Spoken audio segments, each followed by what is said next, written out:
Philosophy is a lot different from other disciplines, and to many students and people who haven't had some background in philosophy through their secondary education, it's an odd discipline because they're unfamiliar with it. And so there are some techniques, some approaches to philosophy that are significant and worthwhile to consider. And Lewis Vaughn has a portion of his book, Writing Philosophy, devoted to how to read philosophy. And I'm getting most of the material from that book, although of course I'm putting in my own ideas as well as we go through this. So to begin with, what are some characteristics of philosophy? Just broadly speaking, philosophical ideas have shaped the world and they have affected you, whether you know it or not. For example, just one simple example, the Declaration of Independence, the Constitution of the United States, the form of government in the United States were extremely influenced by philosophers and philosophical ideas on what is the best way to govern ourselves. And so those ideas that are so foundational to the way we run our country in the United States came from philosophy. Philosophy asks whether a belief is worth having. So it doesn't explore necessarily what you should believe, but it asks whether a belief is worth having in the sense of, is it rational to believe it? We can contrast philosophy with other fields of inquiry, and here we'll do it by a few examples. Hopefully you get the idea of some of these contrasts. So a scientist, for example, might ask, how do our brains work? So a cognitive scientist may ask that question, a physiologist or a neurologist may ask that kind of a question. But a philosopher may ask a bigger question, a different question. Are our brains identical to our minds? And then go on to ask, if they are not the one and the same thing, what are our minds? How should we think of what a mind is? An attorney might ask, how is the death penalty applied in Texas? What are the codes? What are the circumstances in which it is applied? A philosopher might ask, again, kind of a meta question, is capital punishment ever morally permissible? This is certainly something that philosophers debate. One more example, a scientist may ask, how does a human fetus develop? What are the stages of development from conception to embryo to fetus to a newborn baby? A philosopher might ask, what is the moral status of a human fetus? And what gives something a moral status? Do dogs or cats have a moral status?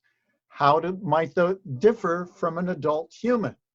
Those kinds of questions are philosophical questions.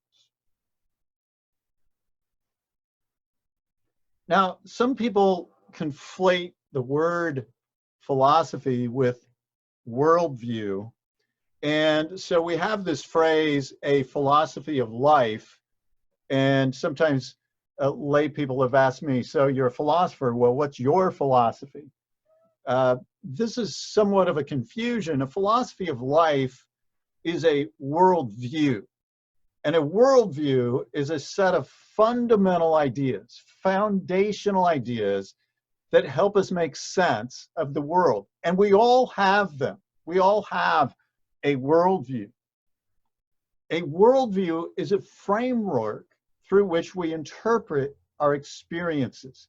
And this is one reason why two people can go through very similar experiences and one of them interpret it completely differently from another, because they have different worldviews. And worldviews are often shaped by our culture, the family you were raised in, that particular environment in which you were raised, who your friends were and are, your teachers, and so on. And so worldviews are very dependent on the circumstances in which we were raised. Now, philosophy can help us sort of rise above the prejudices that might be in a worldview. Philosophy can help us overcome those things that might blind us. Philosophy provides the tools to evaluate a worldview, whether a worldview is a rational one to hold. Now, again, very broadly speaking about philosophy in general, I'll go through this quickly. There are four fundamental areas in philosophy. Metaphysics is that general study of reality, what exists, what could exist, what must exist. Epistemology is the study of knowledge and beliefs. Logic is the study of argumentation and correct reasoning. And axiology is a broad term that covers ethics and political theory and aesthetics. It's the study of values. But let's move on to the rules that Vaughn lays out in his book, rules for helping us read philosophy and get the most out of it. And he has 5 rules that I'm going to emphasize. One is to approach the text with an open mind. So if you are a student, especially, you can't assume everything is true, and you should not presume it is false either. You need to have an open mind. Now, this is a little different from when you're reading history, for example, or chemistry, or accounting. There, when you have a text, you give the presumption that what is said in the text is true. Now, we don't do that in philosophy, but you do have to have an open mind. You can't assume everything is true when you're reading philosophy, but you should not presume it is false either, merely because you disagree initially with the point. Another rule, sub-rule here, when you're approaching a text with an open mind, is you need to be charitable. If you're in a philosophy class and you're assigned readings, these ideas are not silly. They're not ridiculous. These are from extremely intelligent people who have taken time to carefully think about what they have to say. So if you see an argument that you think is fallacious and woefully, obviously fallacious, you're probably misleading it. You're probably misled in the way that you're approaching it. You're misreading it, and you need to be charitable. So you should ask whether you can give reasons for accepting or rejecting an author's view. This is what is significant. A second rule is to read actively and critically. So while you have an open mind, you need to read critically. So reading philosophy involves active reading. What does that mean? It means you have to engage in the individual sentences. You cannot speed read philosophy. It just doesn't work. You can't skim through it. Each sentence is structured with care and is significant. So you have to think through and go slowly. Reading philosophy is not like reading fiction. It's not like watching a show or a movie where you suspend disbelief. You are being critical. You are thinking about whether or not what is being said is true. You are considering whether what's being said follows from what has been said previously. And so you don't just suspend belief like you do when you're reading fiction. You go ahead and take on the hat of a critic. To summarize, you have to read slowly, deliberately, and often repeatedly. And that is normal. It is normal even for professional philosophers when they first read an article or a book that they read a chapter over, or they read the article over, or at least a section over a second time, sometimes a third time. And these are the people who are highly skilled and trained at that. So don't be surprised if there's a paragraph that you don't understand initially and have to reread. That's okay. But that is part of the process of learning how to read critically. So it is important to be able to do that. The third rule is to identify the conclusion first, and then the premises. Now, the conclusion is going to be the main point, that which the author wants you to believe. And there might be several sub-arguments that support premises, and then the premises supporting the main conclusion. But there's always a main conclusion that you ought to identify first, whether it's an article or a book. So how do you do this? How do you make sure you're really clear on how the argument is structured? Well, provide an outline of it or paraphrase it. Those are two different things.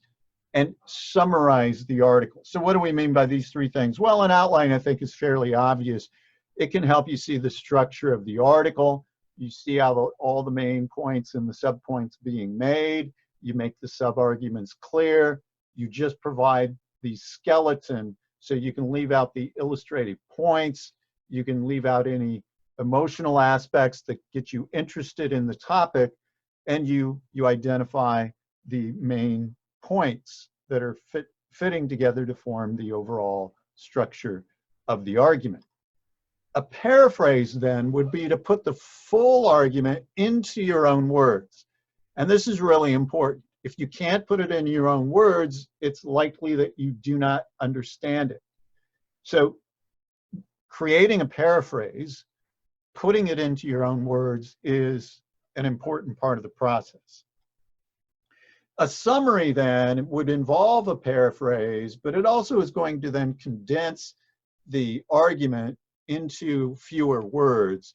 And so a summary of a chapter or an article is going to, you crunch everything down to a single paragraph. You're using your own words and you're combining the outline, the paraphrase together, and you're focusing it into a simply understood smaller portion. And finally, the fifth rule is to evaluate the argument and formulate a tentative judgment. Again, this is something unique to philosophy. Well, it's not completely unique to philosophy, but we are encouraging you to make a judgment about the text, about your assigned reading, whether it's a good argument or not, whether the main point is true or not. So you have to understand the text first, but that's just the first step. You need to go on and evaluate the argument. And to do that, there are two main things. You assess whether or not the premises support the conclusion. That is, are the arguments good? If it's a deductive argument, is it a valid deductive argument? Is it a sound deductive argument? If it's an inductive argument, is it a good one? Is it cogent? Is it a strong form of an inductive argument? And then you need to assess whether or not the premises themselves are true. And again, that might include evaluating sub-arguments.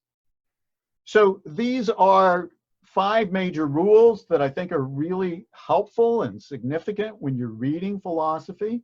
If you have that text of Lewis Vaughn that I just mentioned at the beginning, you can look at pages 13 through 20 for some more examples of how to apply these rules. And you can also see there are some 5 common mistakes that he mentions that I'm not including here in this video. So I hope this was helpful in terms of how to read philosophy, since philosophy is different from most other disciplines that you may be more familiar with.